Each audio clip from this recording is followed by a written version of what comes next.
A vivir que son 2 días. Javier del Pino.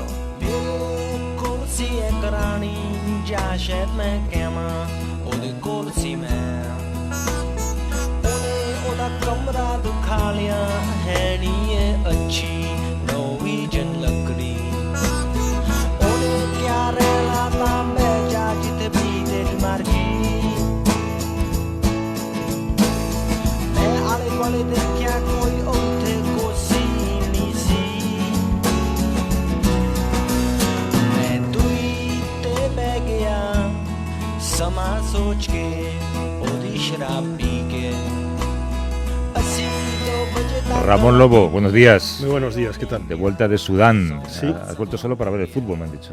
Bueno, ahí no lo pude ver. Vi el primer partido del Atlético Madrid-Chelsea, donde... Bueno, ese es el que te interesaba, ¿no? No, ese no me interesaba. Además, yo es que los confundo. Este lo vi en Yuba. Bueno, se distinguen porque uno llevan como un pijama a rayas y el otro van de blanco inmaculado. ¿Y ganaron los tuyos? Ganaron los míos el miércoles al Bayern Múnich. No lo pude ver porque estaba en Micomán, donde no teníamos cobertura. Intentamos verlo en internet, pero se cortaba. Pero sí, una gran alegría y sobre todo por el 0-4 y a Guardiola. ¿A Guardiola? Sí, porque es una especie de icono de lo bien que le ha ido al Barça y de lo mal que le ha ido al Madrid.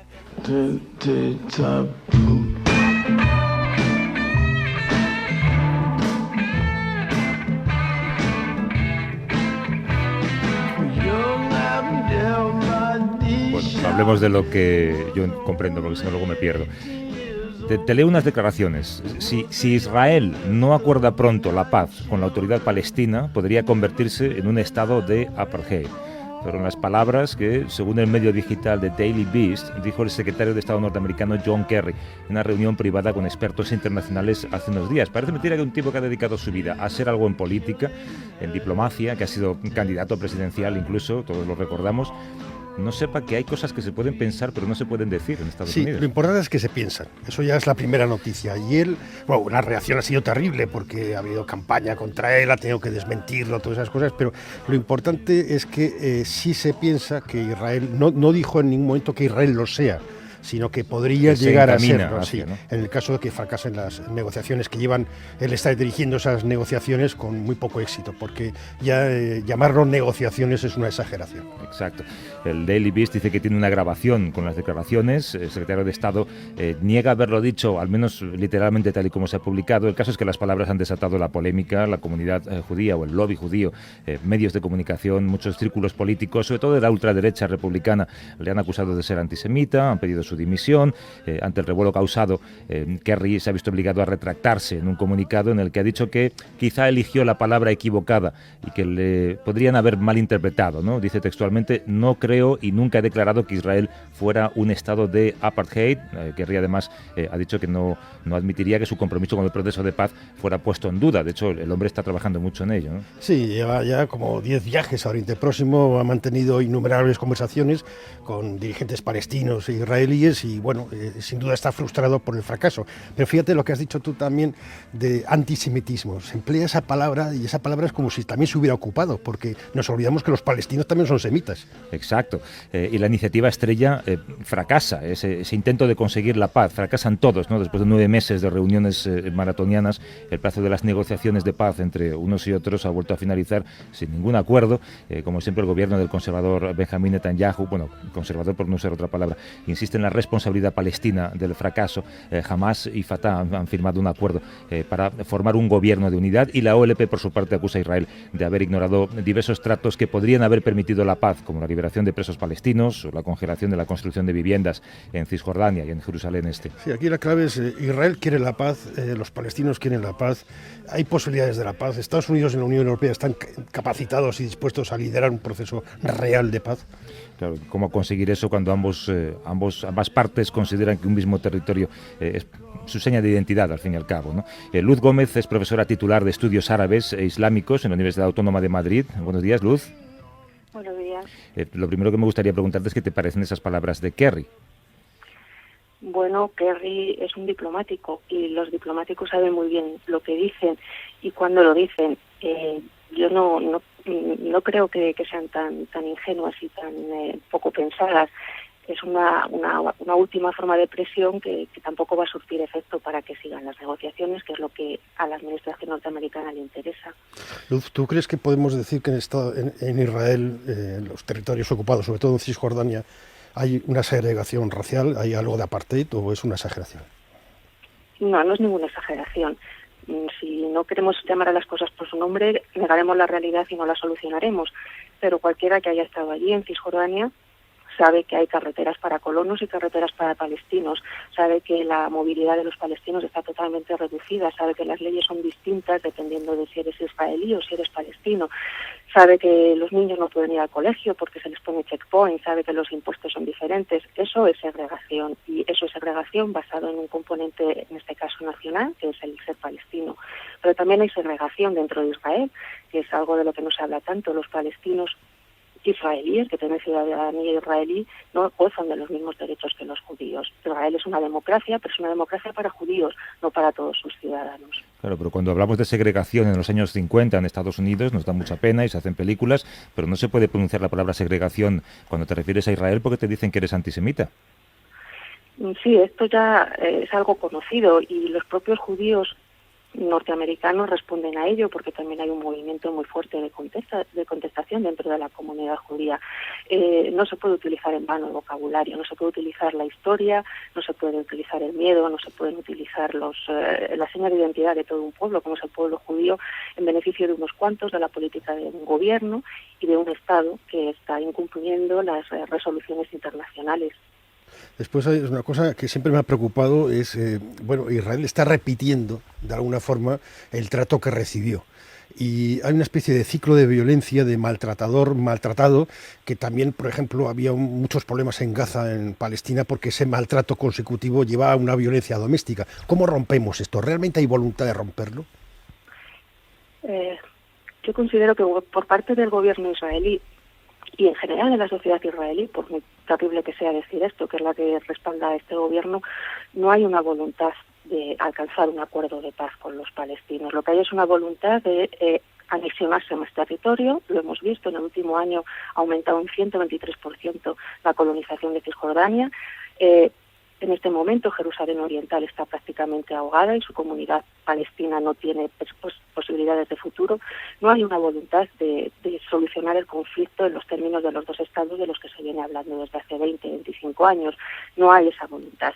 Sin eso es imposible una solución y hay que buscar otras vías, otros caminos. En este sentido, a mí me gustaría apuntar que dado que las negociaciones están muertas, que el proceso de paz viene repitiéndose desde hace 20 años sin llegar a ninguna solución, la sociedad palestina, en colaboración y pidiendo el apoyo de toda la comunidad internacional, ha lanzado un movimiento nuevo que está en relación con estas palabras de las que venimos hablando esta mañana: segregación, apartheid, un movimiento que se llama BDS, un movimiento de boicot e imitación de lo que sucedió en Sudáfrica, para presionar a Israel para que cumpla con sus compromisos internacionales. Luz Gómez es profesora titular de Estudios Árabes e Islámicos en la Universidad Autónoma de Madrid. Gracias, Luz. Un abrazo. Muchas gracias. Gracias, hasta luego. The name of this tune is Mississippi Goddamn.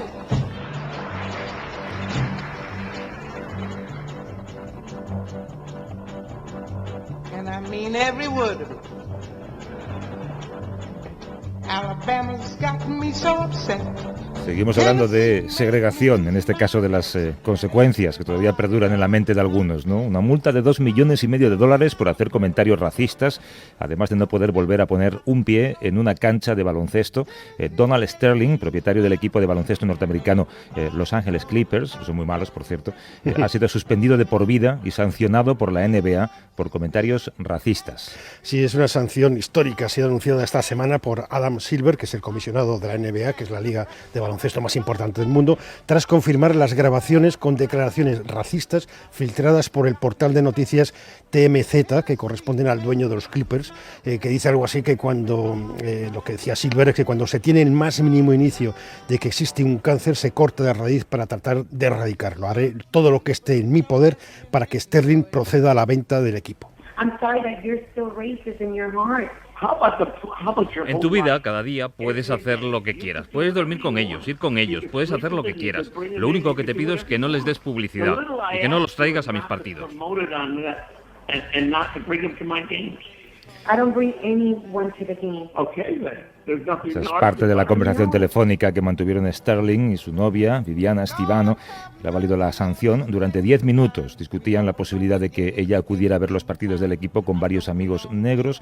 También se quejaba de que ponía fotos con amigos negros en Instagram. Esa conversación tuvo lugar después de que Estivano, de hecho, publicase una foto con Magic Johnson, ¿no? Sí, este hombre compró la franquicia en 1981 y no es la primera vez que recibe críticas por afirmaciones de este tipo. Tiene una tradición machista y racista, que es algo que suele ir bastante unido. En el 2006, por ejemplo, fue acusado de discriminación por no alquilar pisos a hispanos, negros y gente con hijos. Yo lo único que lo entendería es con lo de los hijos, porque a veces son muy complicados. Pero este es un hombre realmente que ha tenido declaraciones fuera de tono y su actitud vital es una actitud profundamente racista. De hecho, él le decía a ella, puedes, si quieres, mantener relaciones sexuales con ellos, pero no quiero que te vean con ellos. Ella, por cierto, se presenta a sí mismo y él presenta a ella como su novia. Sí. Ella tiene 20 y pico años, él tiene 80. Esto no vamos a entrar en ello. Oye, Él cada tiene uno como, hace lo que él debe quiere, tener ¿no? como 180, yo creo que está con Photoshop. Pero aparenta unos pocos más. Sí. Se han sucedido reacciones de todo tipo. 6 marcas han acabado con el patrocinio de los Clippers. Incluso el propio Barack Obama mostraba su rechazo a los comentarios. Decía textualmente, cuando un ignorante quiere hacer ver su ignorancia, no hay nada que hacer. Muy acertado, y además yo creo que este debate de la NBA nos ha hecho pensar que qué hubiera ocurrido aquí en España. En España hemos tenido hace poco el incidente del plátano de Alves, que tuvo una reacción genial de comérselo. ¿Qué pasaría si esto sucediera en España? Saludamos a Esteban Ibarra, que es presidente del Movimiento contra la Intolerancia. ¿Cómo estás, Esteban? Muy buenos días. Buenos días. Te trasladamos esa pregunta. ¿Esto pasa en España? ¿Ya se habría sido tan contundente como en Estados Unidos? No, en modo alguno. Tenemos una legislación bastante positiva que incluso nos está aplicando, pero en el ámbito de las sanciones esto podría ser considerado, sí, como una infracción grave o muy grave, y el máximo de sanción pecuniaria que lleva planteado es entre 18.000 y 60.000 euros de sanción, y luego una inhabilitación que puede alcanzar de 2 a 5 años. Esto en el mejor de los casos. Lo más probable es que no hubiera pasado nada y no hubiera tenido la misma trascendencia y no hubiera habido una implicación de los políticos y de las instituciones como ha sucedido, y que los comerciales que patrocinan los equipos de fútbol tampoco hubieran reaccionado. En fin, no tiene nada que ver. ¿Y aquí qué falla? Fallamos nosotros los periodistas, fallan las autoridades, falla la sociedad, porque leyes hay, parece ser, y creo que a vosotros no os hace mucho caso tampoco, ¿no? Bueno, tenemos la ley contra el racismo y la violencia y la intolerancia en el deporte. Insisto que es buena ley, pero no se está aplicando como se debe. De hecho, la ley prevé la existencia del Observatorio del Racismo y de la Intolerancia, del que yo soy parte, y desde el 2010 no se nos convoca. Yo creo que se dejó de convocar cuando empezamos a plantear con seriedad que se observara en los campos de fútbol toda la simbología de odio que se exhibe detrás de las porterías, y que, en fin, el tipo de gritos y manifestaciones como las que acabamos de ver con Dani Alves, y que no son únicas, sino que hay toda una trayectoria y que se están produciendo con los jugadores negros en distintos campos de fútbol.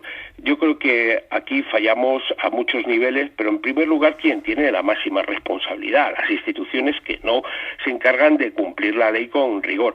Pero luego, por otra parte, se observa con benevolencia este tipo de comportamientos, y yo creo que la situación es muy grave, porque son atentados a la dignidad humana, y además estos son, en fin, crean un caldo de cultivo de enfrentamientos y de conflictos.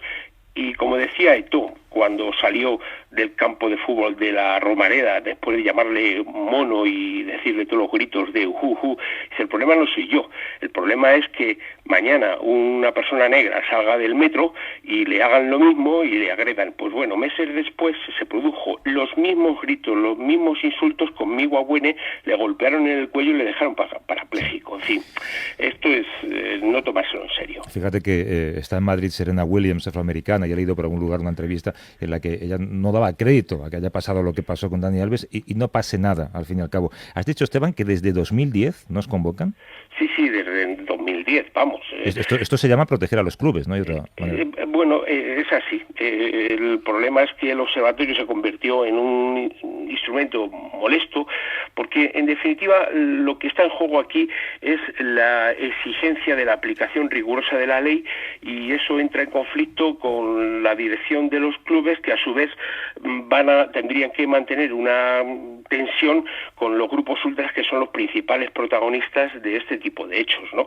Los clubes lo han resuelto pactando, y dicen, bueno, pues no nos montáis el lío, que nunca lo consiguen del todo, dentro del campo de fútbol, en los aledaños hacéis lo que os dé la gana y es un problema de orden público, pero dentro del campo de fútbol pactamos y os damos financiación, o hacemos reserva de grada, en fin, generamos una serie de facilidades que están prohibidas por la ley. La ley exige un libro de registro donde se acabe con el anonimato, y esto es lo que no está produciéndose en el fútbol español, y por eso se están planteando este tipo de problemas.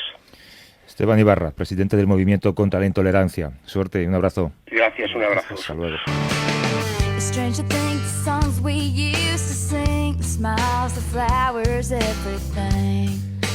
Fíjate lo que ha pasado en Estados Unidos. No se ha condenado a muerte, que murió, creo que tiempo después, minutos después, por un infarto, porque la inyección no funcionaba, ¿no? Sí, fue una agonía de 43 minutos. Se llamaba Clayton Lockett, tenía 38 años y había sido condenado a la pena capital por el asesinato de un joven de 19 años en el 99.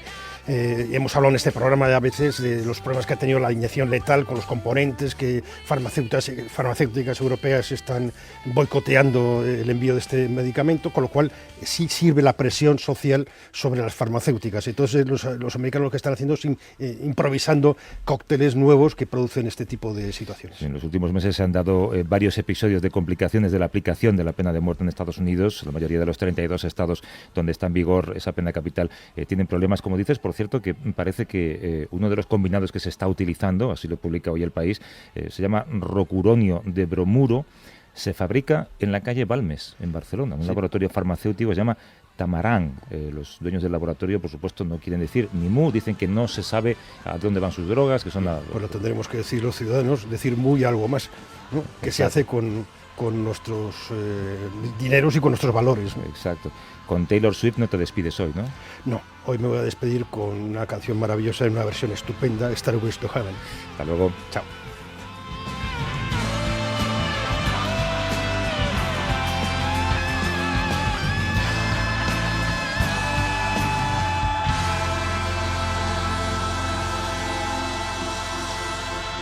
A vivir que son 2 días. Javier del Pino.